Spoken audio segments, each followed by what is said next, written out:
What's up, Trainiacs? Welcome to this week's Triathlon News Day Tuesday. In this week's edition of Triathlon News Day, Ironman starts handing out a ton of dough. Trek announces a new, kind of first of its kind triathlon-ish bike, and it's National Triathlon Week. Can we do maybe green screen, I don't know, some balloons or something and a cheer? Yeah! Or just awkward silence. Either way, let's do it.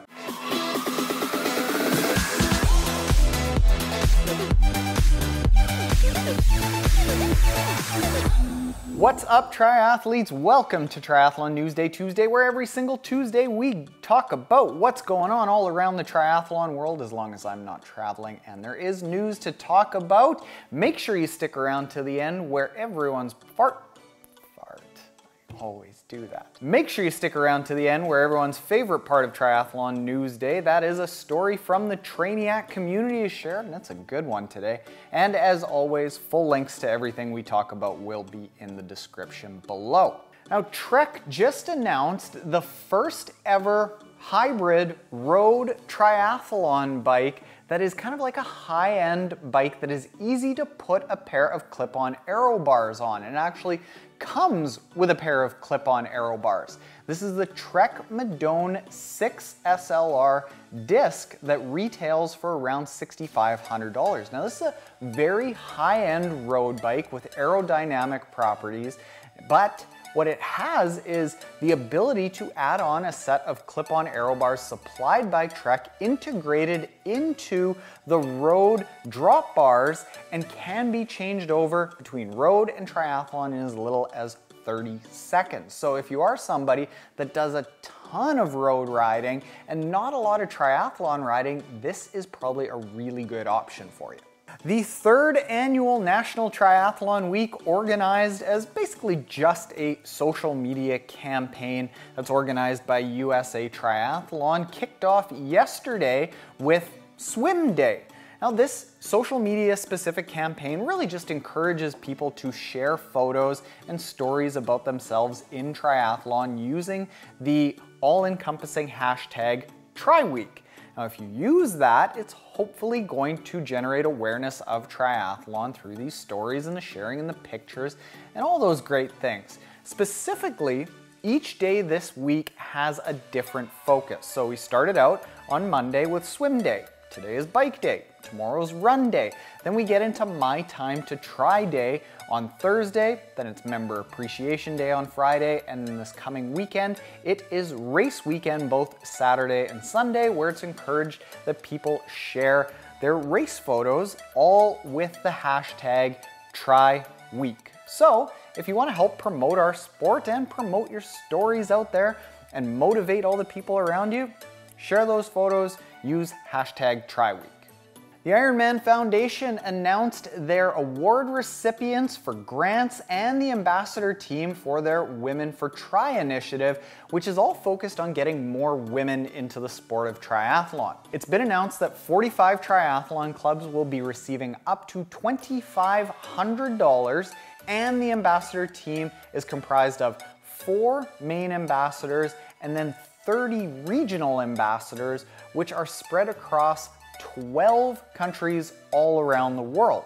In addition to that, $10,000 will go to the She Can Try initiative in Afghanistan. All of this, like I said, is about encouraging women to get into the sport of triathlon, because I don't know if you knew this, but the demographics show that it's roughly 70 to 75% of the entrants in a triathlon in a typical race all around the world are men, and women are very drastically underrepresented. So let's get our women into the sport, and maybe we do it with initiatives like Women for Tri or TriWeek. Hashtag TriWeek. The Half Ironman 70.3 European Championships occurred over the weekend very dramatically, with Rudy Von Berg going toe-to-toe with Javier Gomez, the young upstart that's winning a lot more events, facing off against the multiple-time world champion Javier Gomez. And in the end, Rudy Von Berg ended up coming out with the win 11 seconds ahead of Javier Gomez. Very awesome stuff. We're actually going to be talking to Rudy on the Triathlon Taren Podcast in the next couple weeks. He's from France, and we're going to be talking to him specifically about the half Ironman World Championship course and just generally being a badass right now. Not to be outdone, the women's race was won quite handedly, dominantly, again, by Holly Lawrence, who's just been nailing it over the last few months. Half Ironman Mont Tremblant 70.3 was won by Canadian Jackson Laundrie. Congratulations, very pumped for you. On the women's side, ProTriathlonTraining.com strength training for triathlon instructor Mirinda Carfae ended up coming out with the women's title after requiring stitches earlier in the week because a bottle of glass fell off of her bike or fell off of somebody else's bike, shattering, exploding, sending shards of glass into her leg, requiring stitches. She fought through that, winning quite convincingly in Mont Tremblant. Ironman Cork, which was held in a town that apparently, thanks to a Trainiac who emailed this in because I am not good at pronouncing names of people or places, held in a town called Y'all. Let's do some triathlons, y'all. It was won by Emma Bilham on the women's side, but the big news about Ironman Cork is that Alistair Brownlee was making his full Ironman distance debut. The swim ended up being canceled in the morning, so it ended up turning into a bike run. Now I thought Alistair Brownlee would just smash the bike and the run. He did smash the bike and led it up until the 63-kilometer mark, at which point he started losing a dramatic amount of time. So much time that coming into transition, I didn't think there was going to be any way that he would catch up to the leader. In the end, Alistair Brownlee ran the fastest marathon of the day, going 2:51. This was the fastest by far, and he made it look easy, winning by 2 minutes in the end, making up a total of 5 minutes in just the last 7 kilometers of the run. Pretty incredible. He's going to Kona, and we might have a heck of a new favorite. We'll see. In the Triathlon Taren Podcast, we just released an episode with Justin Lippard of Full Send Triathlon and of the Zwift Triathlon Academy.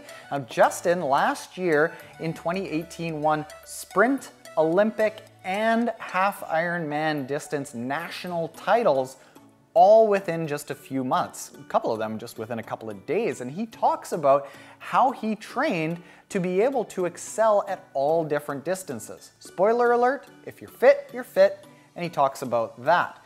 This coming week, we are talking with Ironman legend, USA's Chris Lieto, who's just living the dream right now on the big island of Kona, like full time. So really interesting that within a week, we get to talk about this young upstart that's winning like crazy and somebody who's been there, won like crazy, but is now a coach, is now looking back on his career and to, see the differences between the two. Very interesting. Now, let's get into the Trainee Act story for the week. It's a good one.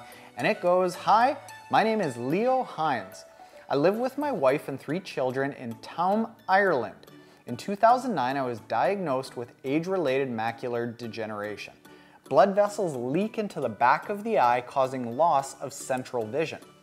Treatment involves a needle injection directly into the eyeball, and this treatment worked for several years, but in August of 2015, the injection stopped working. With no other treatment options available, my vision deteriorated, and I'm now left with only approximately 10% vision in my right eye. I'm classified as legally blind or visually impaired. In 2017, I attended a Try a Sports Day and met up with the Galway Visually Impaired Activity Group and was introduced to riding a tandem bike for the first time. I immediately fell in love with the freedom of riding a bicycle again, albeit from the back seat, but soon after that, a new friend named Tommy took me out riding and eventually led to the discussion of signing up for a triathlon. After a bit of research, I discovered that as a visually impaired athlete, I could be tethered to a guide or pilot with a 1 meter long bungee cord for the swim, use a tandem bike for the bike session, and then would be tethered again to my partner for the run. My first sprint triathlon as a visually impaired athlete was June 2018. My race partner Steven and I were amazed by all the support that we got from the sidelines, but most of all from other competitors on the route. As we passed people, we heard shouts of "Fair play, lads, ye are flying it," and "Well done." I think that was Scottish. There's something special about fellow competitors taking the time to acknowledge your efforts and supporting you. My first sprint triathlon as a visually impaired athlete completed in 1 hour 24 minutes. And even though I was tired, wet, and cold, the feeling was amazing. The ultimate goal would be to represent Ireland as a para-triathlete in the Paralympics in Tokyo 2020. It'll be hard, but not impossible, because last year I thought even just doing a triathlon would be impossible, but it all just started with that first small step. With a bit of luck, fingers crossed, who knows what may happen. Thank you so much for sending this, Leo. That's really cool. The story that I love, or the part of the story that I love about that, is how you just say at the end that it all just starts with a little step. And while there are so many other people out there doubting if they ever can do a triathlon, you're never going to find out if you can unless you start. And this guy, Leo, is blind. So all of us out there that are full, able-bodied, maybe we just don't come from a sports background, or maybe we've got some injuries or sicknesses, or we just don't know if we can get over ourselves and do it. Look at Leo here, you can. So get out there, Trainiacs, and take those first few steps. Thank you very much. If anyone else wants to share their story here on Triathlon Newsday, email it in to Terran at triathlontaren.com. Include some race photos and your story. We all love hearing it. It motivates a lot of people out there. So thank you, Leo. Thank you to everyone who's watching. And if you aren't yet subscribed and you dig these Triathlon Newsday Tuesdays, hit the subscribe button below. Later, Trainiacs. Ooh, rolly. Whoa! It's fine. It's fine.